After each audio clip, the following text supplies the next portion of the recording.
ഓം ശ്രീ ഗുരുഭ്യോ നമഃ.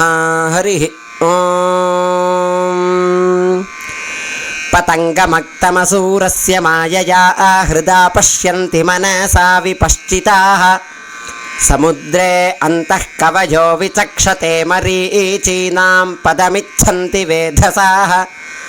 പതംഗോ വാചം മനസാ ബിഭർത്തി താൻ ഗന്ധർവോ വദദ്ഗർഭേ അന്തഃ. താൻ ദ്യോതമാനാം സ്വർയം മനീഷാമൃതസ്യ പദേ കവയോ നിപാന്തി. അപശ്യൻ ഗോപാമനീപദ്യമാനമാച പരാച പഥിഭിശ്ചരന്തം. സസദ്ധ്രീചൈः സവിഷൂചീർവസാന ആവരീവർത്തി ഭുവനേഷ്വന്തഃ. ഹരി ഓം.